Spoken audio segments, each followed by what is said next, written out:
नमस्कार, मेरा नाम उर्वशी चौहान है। आज मैं आपको SIR रिलेटेड इस फॉर्म को भरना सिखाऊंगी।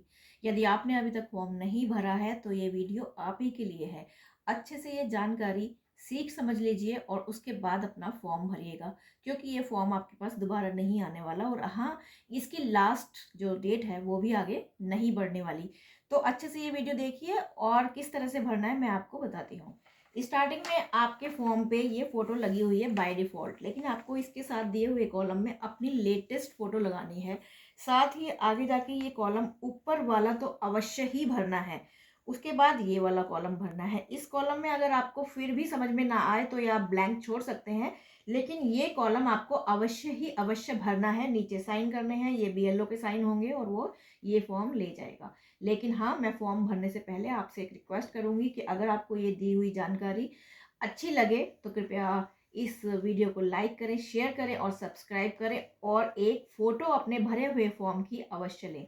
चलते हैं हम पहले कॉलम पर, जिसमें आपको सबसे पहले भरना है जन्म तिथि। आपकी तिथि मान लीजिए कि 1/11/1987 या 89 या 90 90। तो आप स्टार्टिंग में अपनी डेट भरिए 19, या कोई भी डेट हो आपकी, डेट, महीना, मंथ और साल। ठीक है, नेक्स्ट में आते हैं आपका आधार संख्या। आधार संख्या जो भी आधार नंबर है 10 डिजिट की होती है, सेकंड लाइन में वो भरिए। उसके बाद आता है मोबाइल नंबर। आपका मोबाइल नंबर जो आपके नाम से आप यूज कर रहे हैं, उसमें मोबाइल नंबर लिखिए 10 नंबर का। देन आता है पिता अभिभावक का नाम। आपके पिता का नाम क्या है? इस लाइन में आपका फादर नेम, अगर एक्सपायर्ड है तो लेट श्री लिखिएगा, और अगर है तो श्री लिख के आगे नाम लिखिएगा।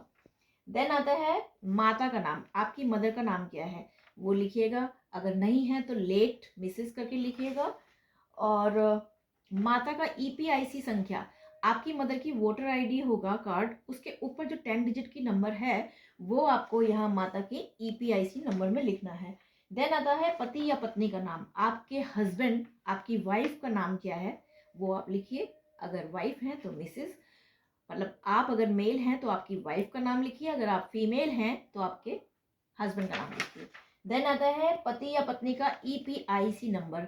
वही सेम, अगर वोटर ID कार्ड है आपकी वाइफ का ऑलरेडी बना हुआ तो उनके 10 डिजिट नंबर लिखिए, और अगर आपके हस्बैंड का बना हुआ है तो उनकी 10 डिजिट नंबर लिखिए। नहीं बना हुआ है तो आप ये खाली छोड़ सकते हैं। देन आता है नेक्स्ट कॉलम। हमें ये वाला कॉलम नहीं भरना, ये SIR के विभाग द्वारा भरा जाएगा। आपको ये वाला कॉलम विशेष रूप से भरना है। ये इसमें आपको सबसे पहले अपना नाम भरना है। ठीक है, अगर आपका कार्ड ऑलरेडी बना हुआ है तो यहाँ पे आपको EPIC नंबर आपके वोटर ID कार्ड का डालना है। नहीं बना हुआ तो आप ये कॉलम ही नहीं भरेंगे।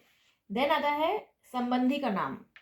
आप अपने पापा का, मम्मी का नाम इस पे लिख सकते हैं, पति का नाम लिख सकते हैं। फिर आता है संबंध। जैसे मैंने अपने पति का नाम यहाँ लिखा तो मैं अपने पति का संबंध लिख दूंगी, मतलब पति, या आप पत्नी लिख सकते हैं। इस तरह से नेक्स्ट आता है जिला। जिला गाजियाबाद।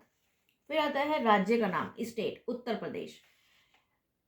आखिर में आता है विधानसभा निर्वाचन क्षेत्र। अब मेरी जो विधानसभा है, गाजियाबाद में हूं मैं, मेरी विधानसभा साहिबाबाद आती है तो मैं यहाँ पे साहिबाबाद विधानसभा लिखूंगी। समझ आया आपको?